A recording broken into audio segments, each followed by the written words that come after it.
Welcome to part 2 of the Hot Rodding on a High Schooler's Budget series, where we're taking this pretty average clapped out new edge Mustang and making it something you wouldn't be ashamed to drive to high school on a high schooler's budget.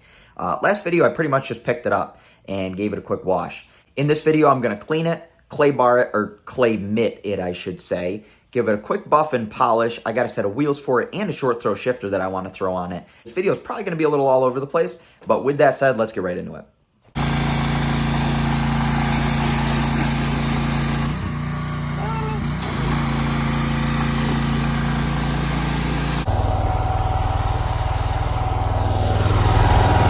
Remember in the intro when I said that I was going to use a clay mitt? That's what you see on my hand right now. I much prefer that over a traditional clay bar. While I am making progress on buffing the car up, trying to get that shiny pearly mirror finish out of an orange peeled base, I think it's going pretty well. You can definitely tell it's an Outback behind me. We got Mitch over here. Not looking too good. Oh no. So to get an idea what we're looking at. That's kind of how the swirl marks look before I touched it. And there's very little fine marks in there, but otherwise looks way better. So I think the car's definitely looking better. I gotta go soon here, but Jake's gonna stay up here and he's gonna proceed with the light cut because the mirror on that car is actually looking pretty good. Considering that door's been painted too. Yeah, you can see the orange peel on The other side, the original paint looks a lot better.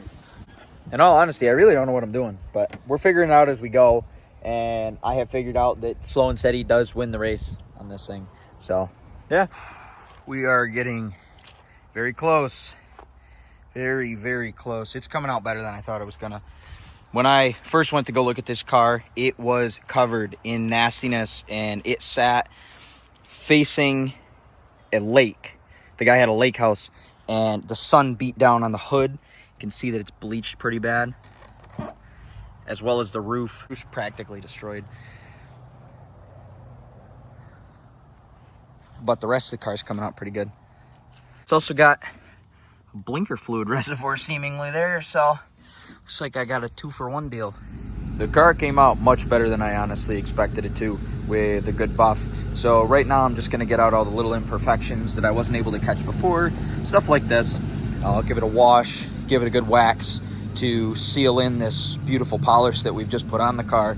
And then you will see me in the next clip so that we can put a short throw shift kit in the car that I bought off the internet very cheap. Remember in the first video where I had to use cardboard to fix the headlights? It was this little guy under the hood that was actually missing. So I bought one of these for $6 on eBay used because they're like 20 bucks new. I'm gonna slide it into the headlight and we'll be good to go. Before we get to the short throw, I'm sure you guys want to know how the wheels came out. And the short answer is they didn't. Because this right here, you see how it says non-methylene chloride? That is a fancy way of saying useless. This is not the good aircraft remover, and now I had to get the good one. It's unboxing time. Here we have the shift knob, I do believe. Plus 5 horsepower. Always cut towards yourself, they say. Old school. For the one that really matters. Pretty much, this is going to go in, and this ball will replace the factory one. And then we have a much shorter shifter. Ooh, and we have parts too. That's always fun. Let's get this thing put together. While we do the short throw, we're gonna hit these with the new aircraft remover. So we're gonna paint this on all 4 wheels, trying to avoid any of the rubber. And then we'll pressure wash it after we're done doing the short throw.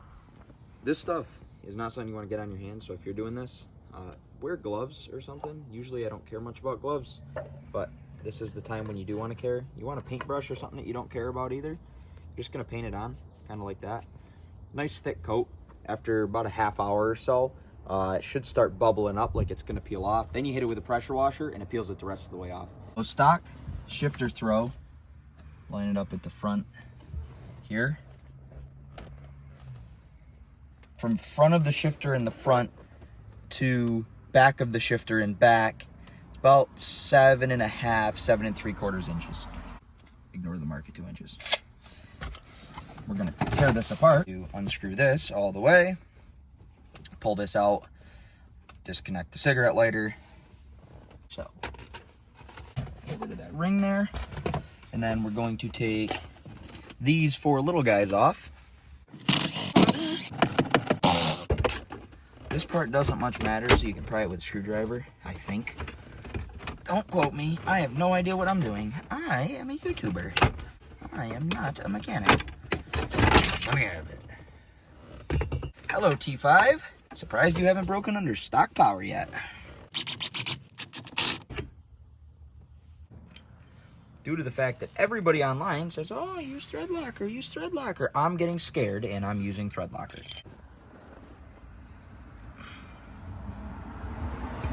So we are going to put it in. And I'm going to hand torque these just because I don't trust myself. I've got it installed and adjusted. Cameraman, if you do not mind cameraing this, we're going to go to first gear from the front of the shifter. Does that look about lined up? Maybe back a little bit. To the back of the shifter, looks to be about 5 inches. So we took off about 3 inches, or we'll say 2.5 inches of shifter throw here. Let's get rid of this shift knob now. We're done with this shift knob. So we are putting it back together. And then with any extra parts that we have left over, that just means that I did a better job than the manufacturer and I know how to save weight in the vehicle. Also, thank you to the guy that 3D printed me this volume knob, because I did not have one on the car prior to this. We plug this thing back in so that we can smoke our cigarettes on the way to the trailer park.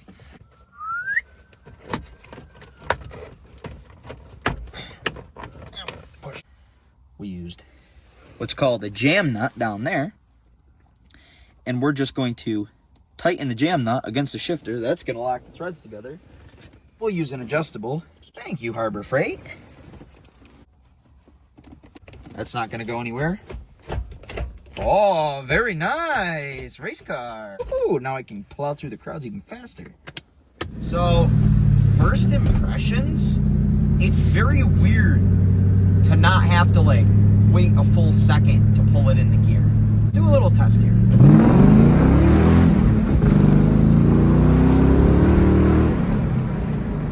Hello, friends of the neighborhood. It's evening. That means it's time to do cool stuff. I really like it, actually. I'm very impressed. This shift knob is a huge improvement over the stock trash. Fits in your hand beautifully, as you can see. Now, these cars do have this terrible thing where you cannot rest your arm at the same time as grabbing the shifter. And before, I pretty much could grab the shifter in fourth and comfortably rest, but if I was just cruising in fifth, I mean, it's all the way up here. It's still all the way up here. It's not as close to the dash, but it's up here. It definitely has a lot of improvement. Just the experience of shifting something that feels notchy makes the car feel better. We'll see you in the daylight tomorrow when we finish up those wheels and tires.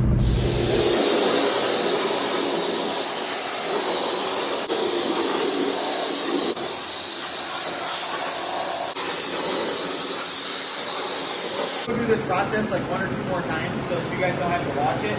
But as you can see, somebody painted over a really nice set of what I think were bullet wheels at one time.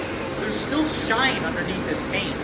So I put on a bunch more of that aircraft remover, and it got most of it off. I bought some touch-up paint because it did peel some of the factory paint off the wheels as well, and they are bullet wheels. I found the paint coat online on an old forum, and I'll put that on the screen right here, right now, in case you guys are doing the same thing. And same thing as the buff job, we're really going for a 10-footer, 15-footer here. It doesn't got to be perfect. It's got to be a hot rod. We're not aiming for perfection.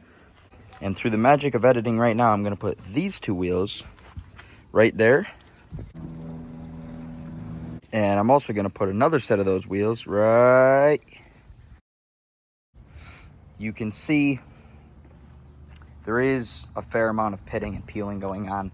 I can't really control that at this point. I could sand them down and do it the right way. I don't really want to do that. I'm going to post these ones up on Marketplace. and I'm gonna post these for about $250. You can see that they're curbed up pretty bad, and these need a repaint too.